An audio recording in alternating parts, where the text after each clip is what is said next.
tonight, they've only scored 37 points in 3 quarters of play. That's, you don't have to be a mathematician to do those numbers and figure out that that's not a great output.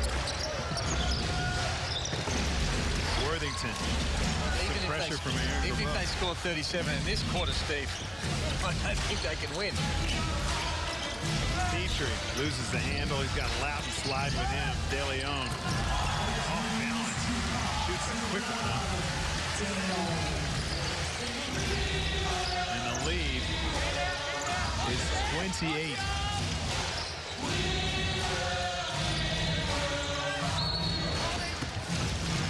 Anthony Petrie holding Alex Loudon on his cut. The thing I like about the Gold Coast performance tonight is that they've been consistent with every quarter. They haven't taken their foot off the pedal, and we haven't seen that for a long time for the Blaze, no matter whether they're playing at home or away. They've really had some poor quarters, some poor halves where they've lost concentration and they haven't played with the same enthusiasm. But tonight, they're just ruthless. Grabeau on a pass from Alex Loudon. That trickles out. Again, 3 referees working together. Michael Ayling gets a little help from Vaughn Maybury. Right now, though, Steve, the Perth Wildcats, with what they did to Townsville last night, and the New Zealand Breakers are a long way ahead of the pack. Yes, a long way. And the Gold Coast have to lift a notch if they think that they can compete for a championship this year, which is what everybody at the start of this season thought that they had the ability to be able to do. And they do. In the last couple of games, they've shown that, in my opinion, they have a better shot at beating one of those 2 teams than Cairns or Townsville. No doubt about it. But if you don't play with the consistency that both Cairns and Townsville have played with, they don't get there. So they have to be able to bottle this performance tonight and replicate it over and over again. And if they can take some momentum into the playoffs, then they give themselves a chance. Wilson trying to get a little rhythm going. Again, short off the iron. He has struggled tonight. He's 2 of 9 from the field.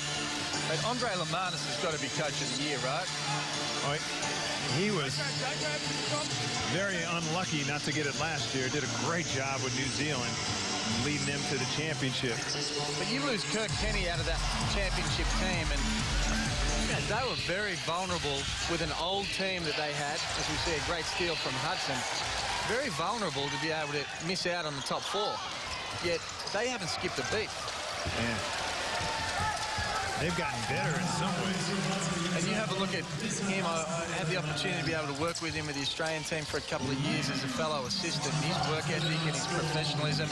You know, the first 4 or 5 years, he was really under the pump over in New Zealand, particularly being an Aussie over there in New Zealand. If you don't get success, you know, there's all sorts of rumours that you're not going to get the coach, and he really didn't get the results early, but he's developed into a very, very good coach in this league. He's also done a great job at developing the juniors in New Zealand. Got a nice system in place where they got a core of young players coming up, and the future of New Zealand basketball is looking good. And he's been instrumental in that as well. No doubt. And I'd have to say that Aaron Byrne is just behind the Coach of the Year, behind Andre Lamanis. I think he's done a good job with his team. If you take out what's happening tonight. We'll be back. Celebrate the Great Aussie Sale at Harvey Norman with Ripper Deals store-wide. Simpson 7.5 kilo top-load washer, a cracking $588. Asus quad-core laptop, 4 gig RAM, 1 gig graphics, and Windows 7 Professional. Save $400, only $788. Up to 50% off selected lounges, dining, and decorator accessories. Up to 50% off mattresses, ensembles, and Manchester. A fair income 15% off carpet and flooring. Big brands, Ripper Deals store-wide. Best price guaranteed. The Great Aussie Sale ends Monday. Good on ya, Harvey. We're back on the Gold Coast. There's plenty to dance about for the Blaze fans. They have been truly entertained in every aspect of the game. And I've enjoyed it. We've talked about the Gold Coast plays. We've been very critical of them being a Jekyll and Hyde team, disappointing in transition D. But their defense was on the money tonight. Their game plan has been rock solid. I like your point where you said about they have not had any mental lapses in this game. They have been ruthless with the Cairns Taipans and pressuring the ball carriers and pressuring the ball out of people's hands and making them do things that they're not comfortable doing. And they've almost been a little Perth-like tonight, because Perth play this type of defense over and over and over again. And if the Gold Coast are going to compete, as we say, they will have to bottle it, and they're certainly capable. Short is Andrew Warren, and here come the Blaze. I also think they've done a better job, Steve, of not running it every single time. Sometimes in the past have been critical that they just come down, spray up the first shot that they get, and then they just want to run the whole night. I feel like they've done a better job of, like that occasion, they've called it out, they've got a couple of cutters, they've got it to the person who's taken it to the basket, but they've had more movement. They've played a smarter game tonight. So with the D, with the tempo, with the decisions, also De Leon making adjustments in his game. He doesn't have a whole lot of assists. I think he's only got 3. But he's made much better decisions tonight. Crosswhite finds Aaron Grabeau, and he gets the lay-in. The other thing about the Blaze is they've only settled for 12 three-point shots tonight. So they've taken 48 from inside, and they've taken 12 threes. Now, they've got the 2 best three-point shooters out of the team with Golding and Harvey, so you wouldn't want them to be spraying them up. They've played to their strengths and got so many more points in the paint, which is going to be important for them moving forward. De Leon turns it over. Jason Kadee comes in for him. He made an immediate impact when he came in the first half. And again, the denial of Jamar Wilson. That's a nightmare for Jamar Wilson, but for Andrew Warren. That's exhausting when you don't do it very often either. I mean, it's exhausting enough as the shot clock got down to 3 and Wilson had to jack one up. But when you're not used to that, man, he's had to do it a lot. No wonder his shots have been short. That's been the game plan. Wilson with a fall away. Doesn't get over the front of the rim and drop. And nothing going right for the Taipans. 3 of 17 outside the three-point line as well. Gibson, one bounce dribble going left. Well, the import players for Cairns are 4 from 18. Joey Wright really targeted them. All the attention has been able to get it out of their hands, put pressure on them. 4 from 18. And as you said during the game, Steve, they have been the best qualified, best performing import combination in the NBL as far as points go, and performed extremely well on the road. That's the thing, too. Doing that on the road, they have been locked up tonight. Crosswhite. Pivoting, loses control of the basketball, and it goes the other way.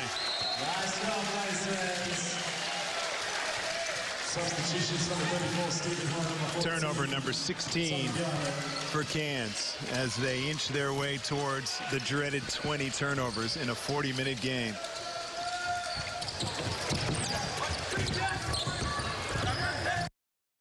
You've got to get 50 points in an NBL game, Steve. Stephen Hoare eventually grabs it. Gibson waits for his on ball. Garland, nice passing by the Blaze. Mark Worthington is fouled by Kerry Williams, or Aaron Grabeau will have to wait. Williams gets the foul. It's seeing some hands, isn't it? Yeah, they've done a great job of making the extra pass.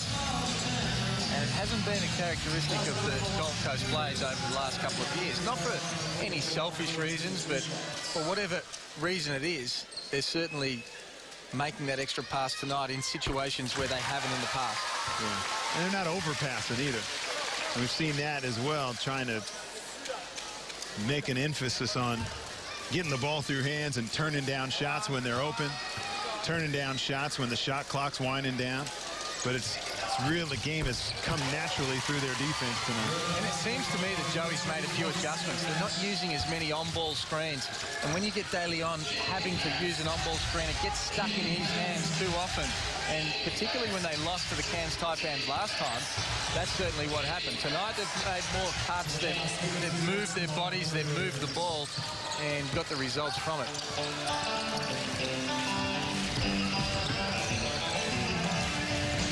Cairns still hanging in there with that defensive pressure.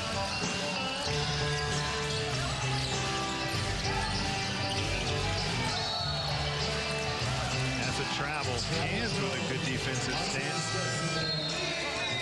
Facing a huge deficit, but Cairns trying to hang there, will hold their head up here in the fourth quarter. Out there tonight, you look like you've got some goodies over there in that hoodie there. All right, next to our good friends. Here tonight, we've got a VIP Locals Pass prize pack for two. Out there in this hoodie, we're looking for the loudest there. Aaron Fern, Cairns Taipans huddle.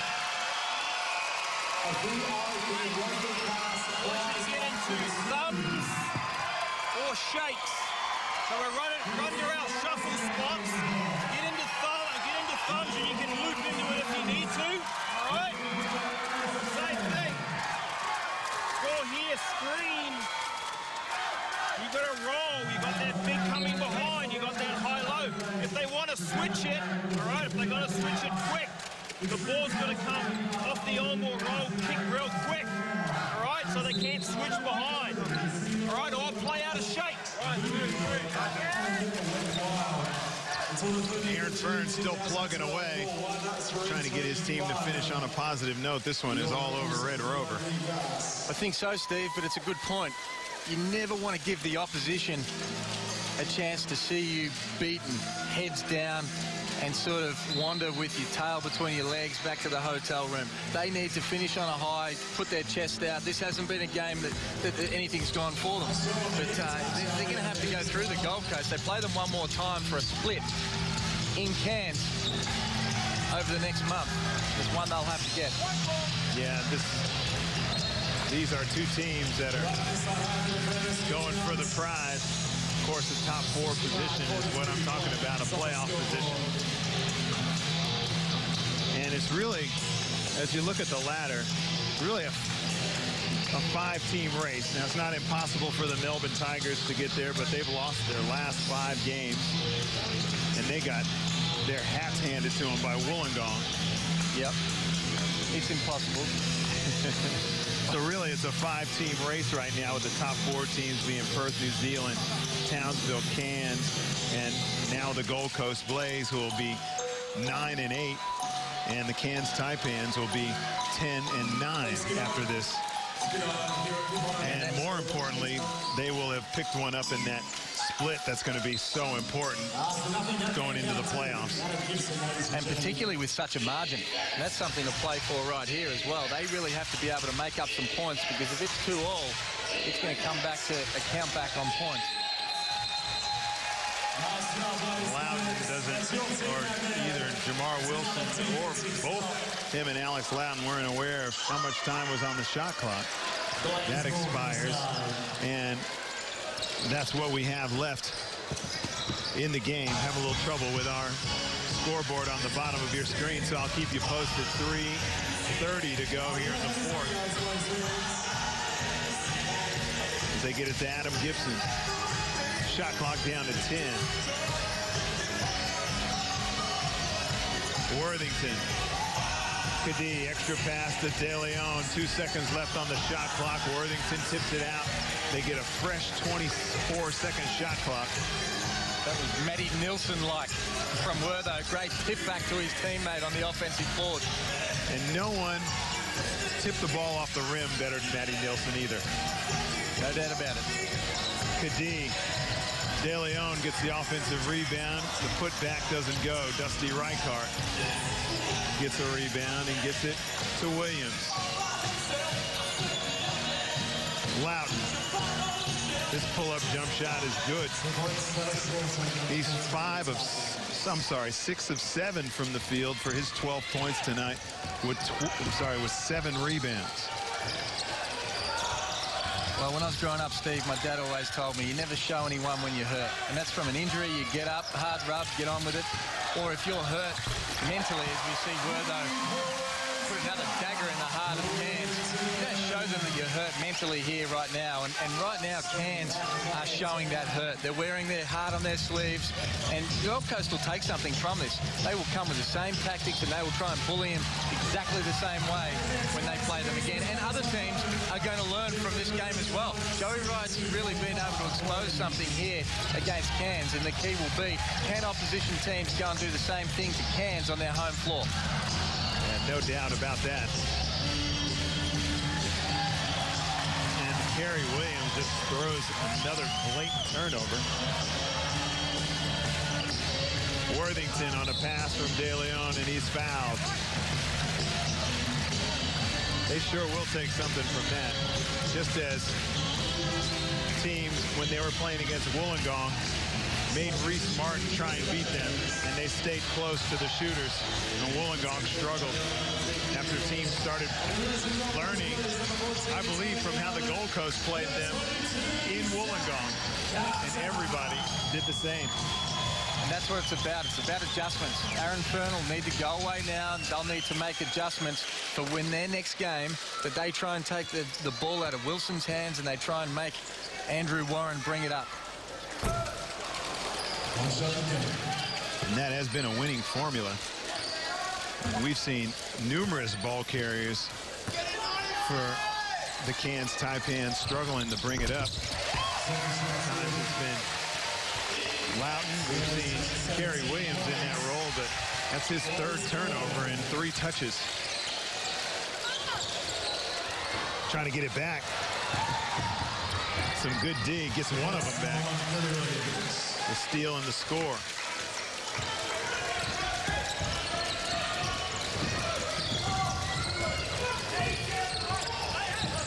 Now the Blaze have it in Jason Caddy's hands.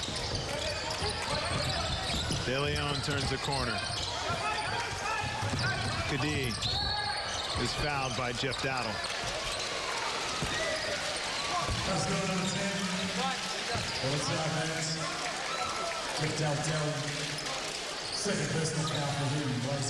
And everybody on the floor for the Blaze have the ability to put it on the deck. Zach Carter also in for the Blaze. Zach Carter, a capable young Queensland guy that grew up in the state teams here and has been with on the training squad for the Blaze for the last 3 or 4 years now. And word has it that he's really improved his game over the last 12 months. I think he's going to New Zealand in the off-season to be able to apply his trade over there.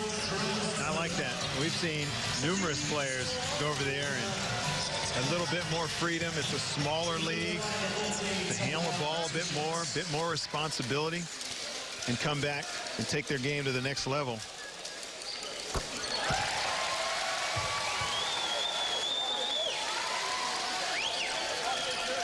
You know, one player who was undersized here was Mastrovich. Remember, he used to go over to New Zealand, be MVP of the league, come back here, and I'd wonder how. He did. He had some really good seasons over there. He's a good shooter, lefty, wasn't he? Yeah. Dusty. He comes up short. Kerry Williams runs it down. Less than a minute to go. Dusty with the pull-up from 16, no good. Dowdle's locked up with Tommy Garlip. Ball goes in his hand, so Garlip will go to the line. After the long walk, him and Dowdle got crossed up, or tangled up, I should say. We'll start looking at some of the spreads for the Blaze. Adam Gibson in double figures with 10. De Leon got his number 10. Petrie with 10. And Mark Worthington was the leading scorer for the Blaze on 17. They've done the job on the glass, too. The Blaze, just all the effort areas. 41 rebounds to 28 for Cairns. This will be a game that the Taipans will love to forget.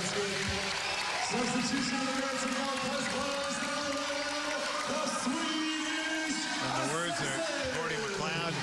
Don't enjoy the victories too much and don't dwell on the losses.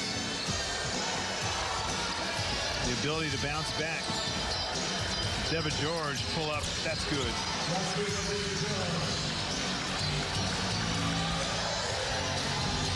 Tees brings it up.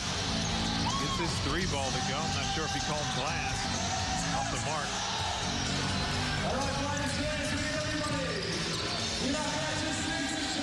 Dowdle. Why not? Let it rip. Carter. He puts it on the floor. Go to work, young fella. Ball's knocked away by Williams. Gets the 3 to go and off the mark. Can't get the last stop, but the Gold Coast Blaze get the last.